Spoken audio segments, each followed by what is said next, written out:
good. We're going to get rid of, I'm going to show Susan how you get rid of drones. So.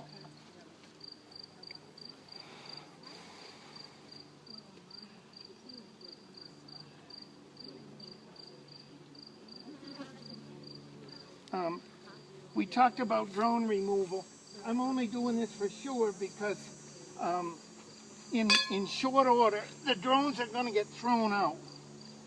And you see the drone cells right here with their bullet tops.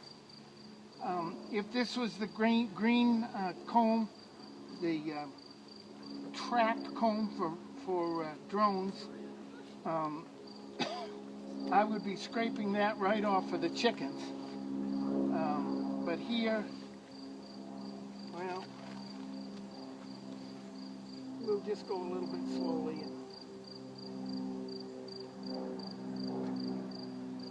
What's all the liquid pouring off? Pardon me? Liquid.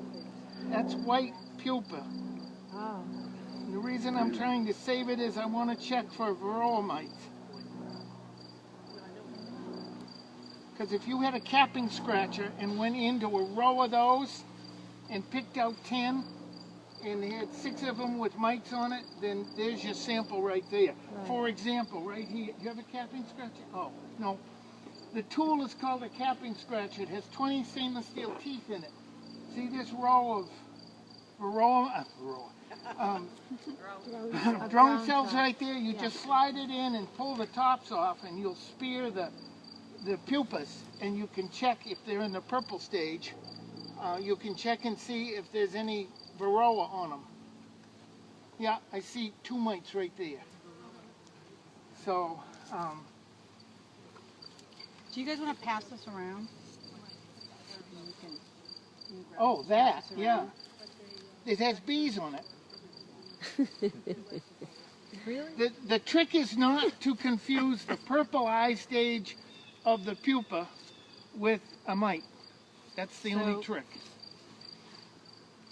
You've got to look for the little red dot. See that? I'm going to call that a mite, just for the sake of argument. Is that a mite?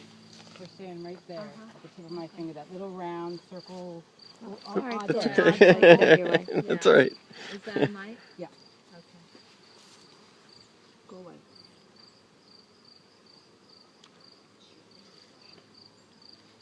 Now, I don't know where I picked this trick up. If you want to move them, very gently breathe on them. It's amazing. Anyone else want to see this? Bring it around. Watch out for holes. Okay. I don't see any eggs. I was hoping to catch eggs. So stay in that little spot right there. Right where my thumb is, that little ovalish.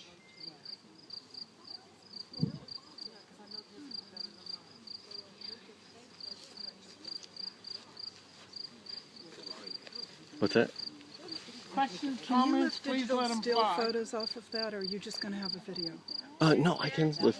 Oh, good, because the newspaper lady, No. she thought your pictures would be a lot better, and she hasn't taken any, and she's supposed to. So At the moment, you can just send her a few later. Sure. I would be making sure I had a rim around if I was going to do the mountain tent method of overwintering. Or at least a 5-pound bag of sugar to put on that inner cover when I wrap them up. Yeah, I know. Well, it's the contrast, the white and the...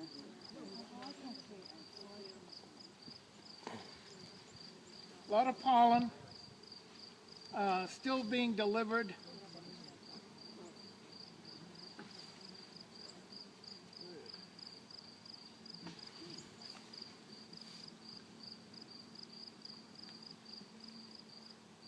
It's never going to be a solitary egg. It's going to be a cluster. And I'm pretty sure I have a quarter-sized laying patch here of eggs. Yeah. Which is good. Does that? When was the last time you were in the hive? You may have mentioned it, but I... And this one, Yeah. for a real big inspection like this, it's been been quite a while. Maybe 6 weeks. 6 weeks. And you did see the queen when you were in there? Well, we saw the queen a couple weeks ago when we took out a frame to put in to the other hive. Well, she was in.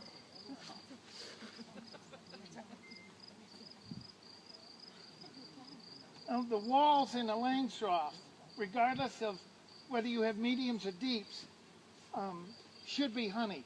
And I'll be interested to see what this one is, because we didn't do 1 over here yet, or 10, whatever you want to call it.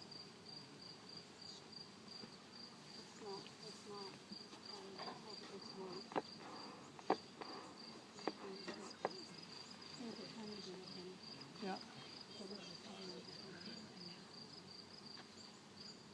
Well, this is par for the course. This year, everything is different. Can I just have that for a second? See the bottom of this frame? The holes that the girls have dug through the beeswax? That's why the plastic frames come with a corner that you can snap off, like this frame right here. It's called communication holes. And they can't get through the plastic, so they provide you with a pre-perforated area. For the reporter, here's the wonder chemical of the future that your husband's in science. Wait a minute, I got to get her attention. You got my attention, but I don't have my pen. Whenever I'm talking, always feel free to bring a tape recorder. Oh my God.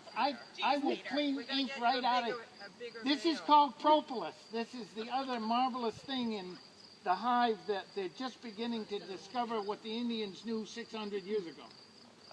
So how do you harvest the propolis? Very carefully. No, you let it dry out and scrape it off. Okay. And what it is what I'm reading, and that's my old job. A lot of it is coming, if you were to go out in the springtime and find a balsam poplar and you pinch the bud, or a chestnut, a horse chestnut tree, and you pinch the bud and you can't get your fingers off, it's that red sticky stuff. It's a type of resin. And when the people do DNA on propolis, they're finding out a lot of it comes from poplar and horse chestnut. How many bees are we seeing in this hive? At the moment,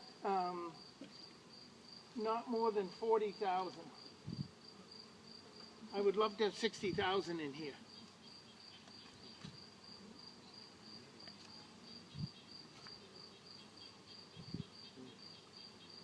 Amy, has this hive swarmed this year?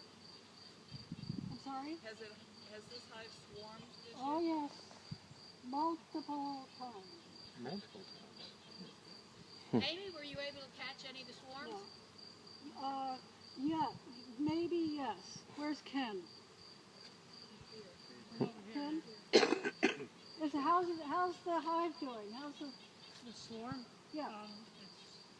It's doing very well as far as I know. Great. I walk by it a couple of times a week maybe, and the bees are flying in and out. That's Great. about all. That's all I can tell you. It's a good thing. It's good.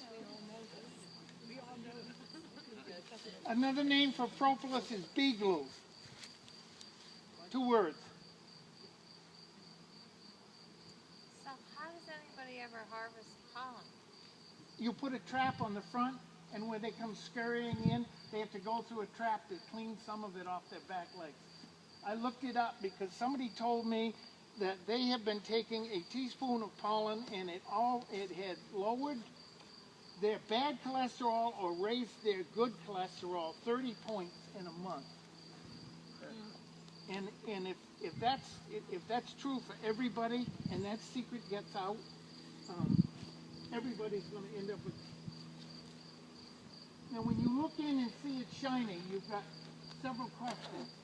If there was a bucket of sugar water on here, there'd be the question of, is it sugar water? And I'm going to say no, because there isn't.